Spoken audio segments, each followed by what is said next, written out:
Good morning and welcome to Light Reflections from First Friends.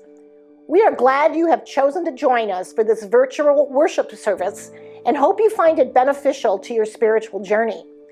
We consider this an abbreviated version of our in-person meeting for worship for those wishing to join us from a distance. If this is your first time joining us, First Friends is a thriving, progressive Quaker meeting in the city of Indianapolis, Indiana. We consider ourselves a loving, inclusive, joyous gathering of people seeking to know truth under the leadership of God's Spirit. All are welcome, no matter race, age, cultural background, sexual orientation and identity, marital status, physical and mental ability, family structure, or economic circumstance. Our hope is that through this worship experience, you will discover our faith community is unlike any other, where silent meditation is as important as the spoken word, where we emphasize the importance of one's personal encounter with the divine, and where we seek to support one another as we discover truth together. Now we invite you to center down and enter this virtual worship space with us.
Good morning, friends, and welcome to Light Reflections. The scripture I've chosen to support my message today is from Colossians 3:12-17 from the Message version. So, chosen by God for this new life of love, dress in the wardrobe God picked out for you. Compassion, kindness, humility, quiet strength, discipline. Be even-tempered, content with second place, quick to forgive an offense. Forgive as quickly and completely as the Master forgave you. And regardless of what else you put on, wear love. It's your basic, all-purpose garment. Never be without it. Let the peace of Christ keep you in tune with each other, in step with each other. None of this going off and doing your own thing. And cultivate thankfulness. Let the word of Christ, the message, have the run of the house. Give it plenty of room in your lives. Instruct and direct one another using good common sense. And sing. Sing your hearts out to God. Let every detail in your lives, words, actions, whatever, be done in the name of the Master Jesus, thanking God the Father every step of the way. Today we come to the end of this series, Speak Truth to Power, the Legacy of the Quakers. And I want to express that I have thoroughly enjoyed taking this great adventure since kickoff Sunday back on September 8th. Since then, we've looked at a variety of Quakers: Lucretia Mott, Paul Cuffey, Rachel Robinson Elmer, George Fox, the Grimke sisters, Cyrus Bustle, Alice Paul, Benjamin Lay, Bayard Rustin, and last week, Jim Corbett. As well, we've highlighted some of you, but the reality is that each friend in this room brings something very special to the table and is crucial for this community to thrive. I'm inspired by you and realize each day the gifts you each bring, especially in these challenging times. This week, after being asked to speak truth to power against the death penalty in Indiana on our Capitol steps, I was thinking I would end with Elizabeth Fry and her great work on prison reform. Yet the Spirit nudged me in a different direction. Over the last several months, I've had numerous people ask me, what is the Quakers' response to Christian nationalism?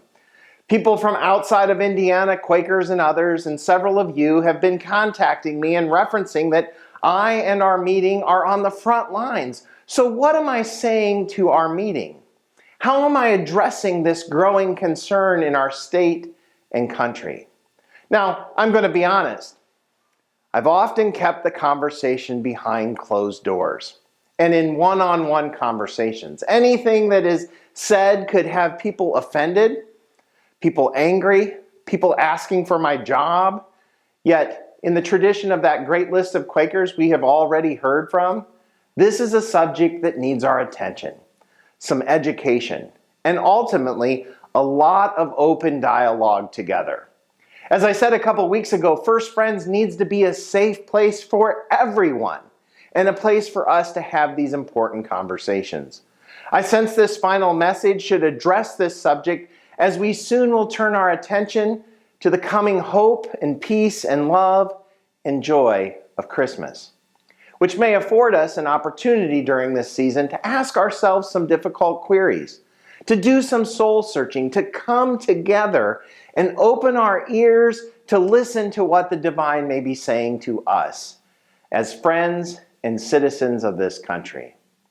Well, as I heard the Spirit's nudging, I was led to the writing of Shelly Pruitt Johnson. Shelly has a beautiful website called Love is Stronger, with a subtitle that reads, Understanding We Are Worthy, Capable, Connected, and Called to Adventure for a More Joyful and Resilient Life. Wow, sounds pretty inviting, doesn't it?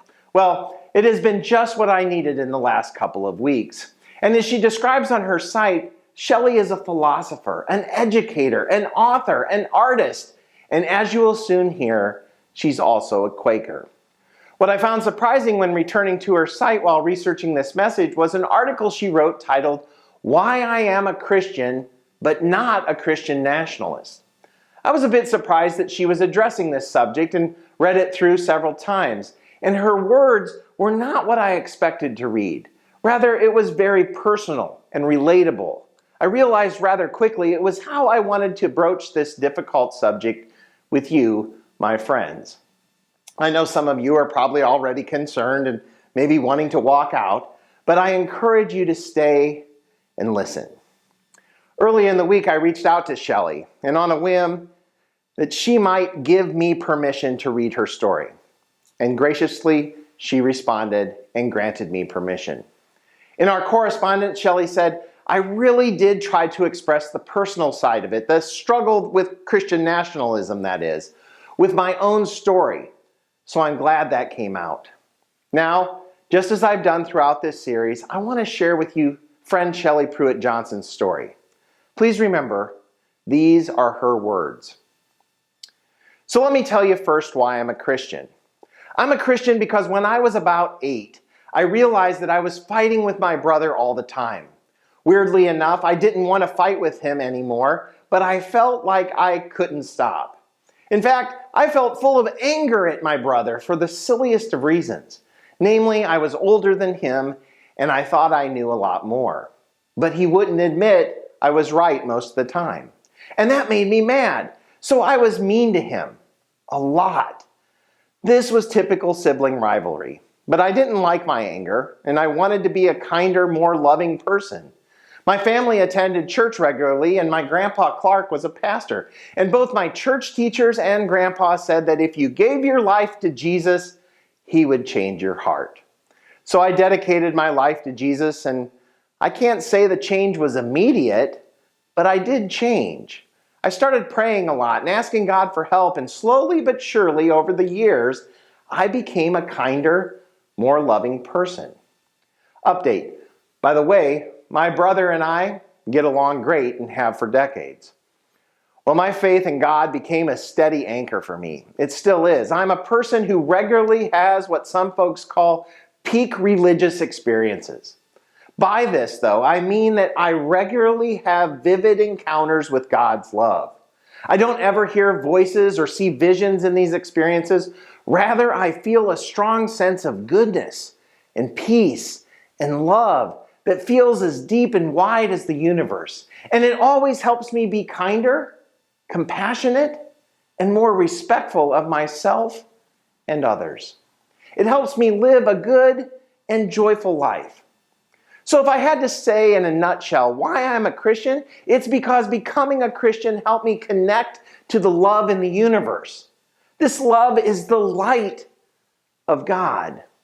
And that light is also inside me and you, which I will explain shortly. Now, you might think that because I'm a Christian that I support Christian nationalism. That is, you might think that I believe we should try to rule the United States where I live according to Christian laws or rules. But that's not the case. So now let me tell you why I'm not a Christian nationalist, even though I am a Christian. I first remember learning about ideas associated with Christian nationalism when I was a teenager in the 80s. My history teacher at the Christian school I attended assigned us to read a book called The Light and the Glory. Did God Have a Plan for America by Peter Marshall and David Manuel.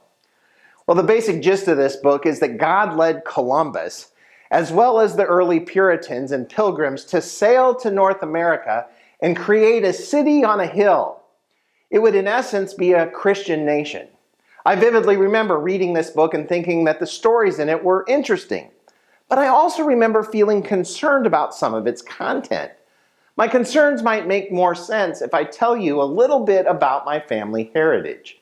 See, I was raised in the Quaker Christian tradition, and I learned when I was little that both sides of my family are Quakers going back many, many generations. In fact, my great-grandmas were both recorded Quaker pastors.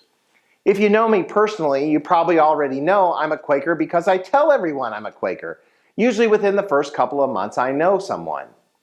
Now let me tell you a brief Quaker history that is important for this post. And please note, this may be review for some of us, but I want to leave it in here to help shape her story. The Quaker faith developed in England in the 1500s and 1600s, and at the time, the Anglican Church taught that only priests and clerics had direct contact with God, and only men could be priests and clerics. Everyone else had to go through them to gain God's forgiveness and blessing. England at the time was also hierarchical, and the aristocracy did all they could to maintain their power and status. For instance, the aristocracy expected that people from lower classes would bow to their betters in the streets. However, Quakers rebelled against all this. For example, Quakers insisted that every human being equally shared the light of God. They called it the inner light. And they also believed that everyone could communicate with God directly. As such, Quakers promoted equality between sexes and races and people of every class. And this is why they recorded female Quaker ministers and protected freedom of speech and religion. And it's also why they became some of the biggest champions of what some folks today might call social justice initiatives. For example, one famous Quaker in England, William Penn, was a friend of the King of England. And being a Quaker, he refused to bow to the king, a rebellious act which could have spelled his doom. But luckily for Penn, the king found Penn charming. And recognizing that Penn would not last long in the England of his day, the king granted him a tract of land in North America. Penn gladly traveled to the New World and established Pennsylvania, and it became a haven for people persecuted for their religious and political beliefs. Penn was also well known for establishing peaceful relationships with the Native American tribes around him, and he did this while many of his other fellow colonists considered indigenous natives their enemies and routinely battled with them. Quakers in both the United States and England took this notion of the light of God in everyone seriously. Therefore, they were some of the strongest advocates for Native American rights, the abolition of slavery, women's suffrage, prison reform, and the civil rights movement. Well, Hannah Whitall Smith was a Quaker speaker and writer in the 1800s, and she was active in the women's suffrage movement and wrote a book called The Christian's Secret to a Good and Happy Life. I read it in high school around the same time I read The Light and the Glory. And I tell you all this because it is my Quaker heritage that made me concerned about what I read in The Light and the Glory. For instance, the book portrayed Columbus as coming to America to spread God's word, especially to Native Americans.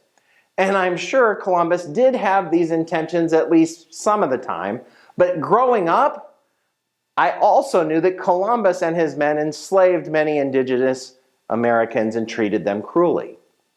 So as I read the book, I thought, why didn't Columbus treat Native Americans respectfully, like Penn, and protect their rights? Well, the book also had a lurid chapter on Anne Hutchinson. Hutchinson was a Puritan woman who held somewhat unorthodox views according to the Puritan leaders of her day. Her beliefs sounded awfully Quaker to me. And for instance, she believed that anyone could connect with God through personal experience. She offended many Puritan leaders of her day for preaching and teaching her theology in her community. That also sounded very Quaker to me. But the authors of The Light and the Glory portrayed Anne Hutchinson as an evil and rebellious woman. And in some passages that I remember sounding a lot like something out of Rosemary's Baby, they suggested, and I'm not making this up, that Anne Hutchinson eventually gave birth to a demon spawn. You can read this account in the chapter titled The Pruning of the Lord's Vineyard. I double-checked to make sure I was remembering this correctly. Well, to be fair, the demon spawn rumor was going around a lot in Anne Hutchinson's day. But as I read The Light and the Glory, the authors reported these rumors as though they were probably true. And further, as I read it, the authors suggested that such demonic goings-on were likely the natural consequences of this terrible woman's disagreeing with the God-ordained leaders of the day. And this is when I first realized vividly that there were Christians in the world who interpreted Christianity very differently from me. I also realized that they had a very different view of what creating a Christian nation meant. For me, creating a Christian nation meant that we love people, that we respect their conscience, that we treat them equally, and help folks in need. For instance, this was in the 80s, and the AIDS crisis was a major cultural concern, and I remember wanting to go and visit AIDS patients at the hospital. That felt to me like the very thing a Christian, especially a Quaker Christian, would and should do.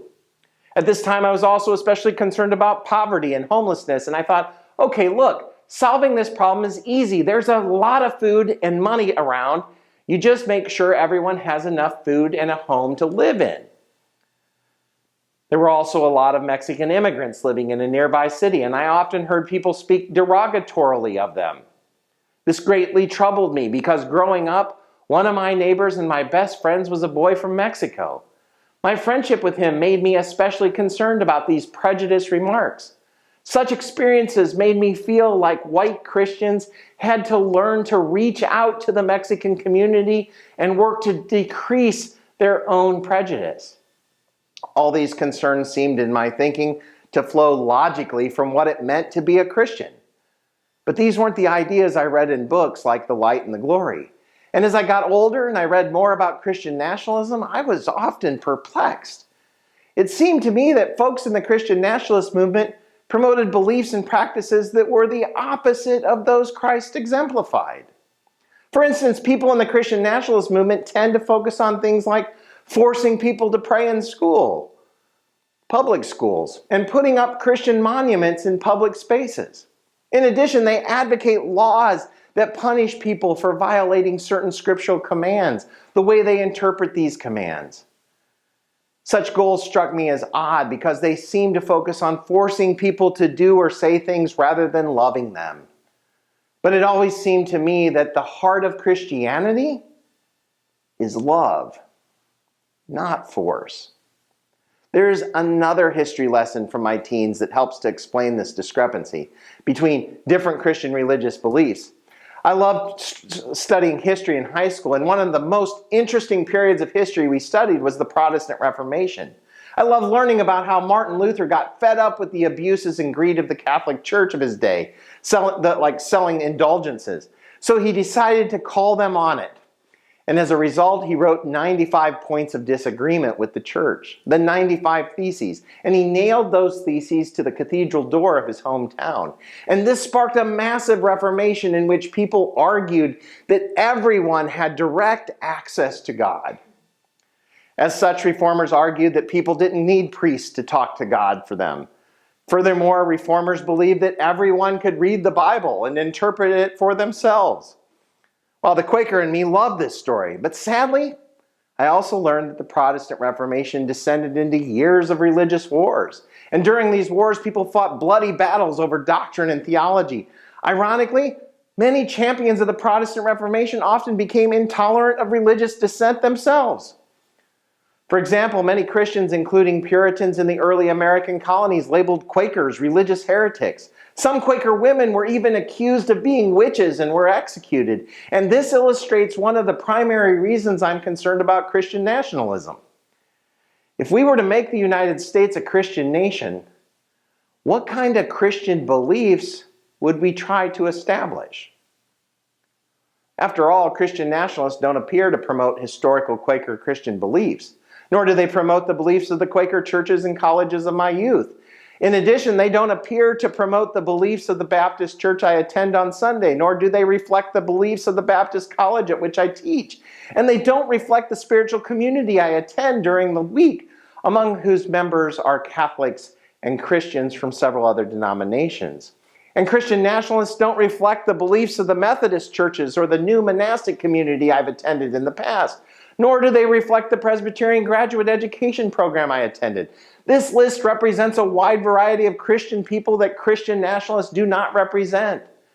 As best as I understand it, Christian nationalists are a small group of Christians in the U.S., and they want to shape the country according to a narrow theology that a small group of Christians hold. As such, it seems like they want to set up a kind of priesthood of Christian leaders, and they want these leaders to interpret the Bible the way they see fit. Then they want to force other people to follow such interpretations and judge them accordingly. Well, that doesn't sound very Christian to me. It sounds much more like the Pharisees that Jesus often criticized in the Bible. Or it sounds like the way Jesus' disciples sometimes behaved when they got too big for their britches. That was just before Jesus rebuked them. I understand why Christians would want the United States to be a Christian nation. However, and this is so important here, the power of Christianity lies not in forcing people to behave or believe a certain way. It lies in the compassion of Christ, who fed the poor and healed the sick, and it lies in the radical creativity of Christ, who loved the world so much that he laid down his life that the world might be saved. When I think of First Friends, I think of the power of compassion in this room. The poor and the sick are both outside our walls and sitting right next to us. We are first feeding one another and healing each other in this place so that the message we share with the world can both be heard and felt. I probably don't say it enough, but each week I see us calling one another to not only speak truth to power, but to also reach out with a hand, a hug, or even our entire selves, whatever we can muster in this moment. Together, we are the radical creativity of Christ with flesh on to our world. Let me repeat that. First Friends is the radical creativity of Christ with flesh on to our world. Just let that sink into your hearts. I know many of you in this room are ready to love the world. Some may be ready to lay down your lives for this world, and even in the most profound way, some of you are already being called to step up and save those around you. And I know you will answer that call because you are good people. And I'm thankful that I'm surrounded by each of you in this moment in history, and that you are in this world right now, because we need people like you around us when things get difficult. We need people like you who will reach out, check in, and really care when life hits hard. The world needs you and me ready and willing and able to truly love a world who may not remember how. That may be the most important way we can speak truth to power, to simply love one another. And whether salvation comes in a simple cup of water for a thirsty friend, financial help for someone struggling, or literally picking someone up from the bottom of the pit and walking with them into safety, that's who we're called to be. And I believe many of us are ready for that. I know this was a lot to process this morning, but I believe in you. I believe you can make a difference. That awareness, dialogue, listening, and action, but most of all, compassion and love will win the day. Since we all have a lot running through our minds right now, I want to simply offer us a time to enter waiting worship and give ourselves some space for the Spirit to speak to us and maybe more importantly, comfort us. I ask that in the silence of waiting worship, you consider Shelly's words deeply. If you need some queries to help you process, consider these. Where am I sharing the compassion of Christ with my world this week? How am I connecting to the love in the universe, the light of Christ? And is my embracing the Quaker way helping me to positively change my world? And how about us at First Friends?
children draw near. What boundless love, what fathomless grace you have shown us, O God of compassion. Each day we live an offering of praise as we show to the world your compassion.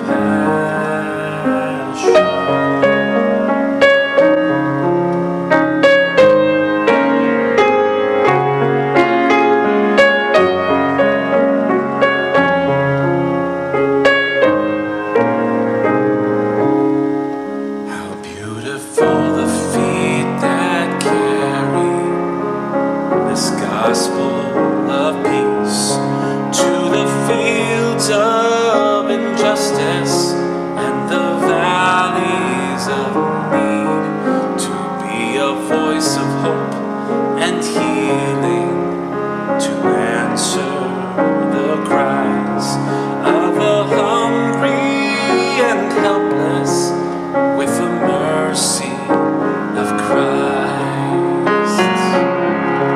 What boundless love, what fathomless grace you have shown us, O God of compassion.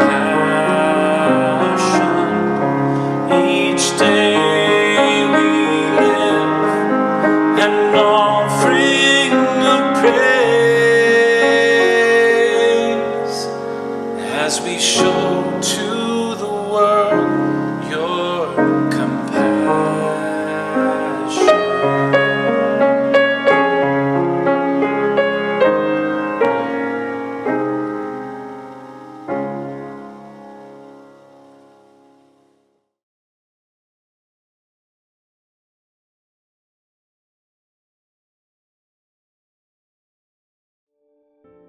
We close this time of worship with a Quaker prayer. God, open our eyes and unstop our ears, that we may see your light and may hear your heartbeat, reflecting and resounding within our chests, in those of all our neighbors, near and far, in all creatures and plants, and in the ground we walk upon. When we finally are able to yield to the leading of your rhythm and flow, may we come to walk cheerfully over the world, answering that of you in all. Amen. Have a great week, friends.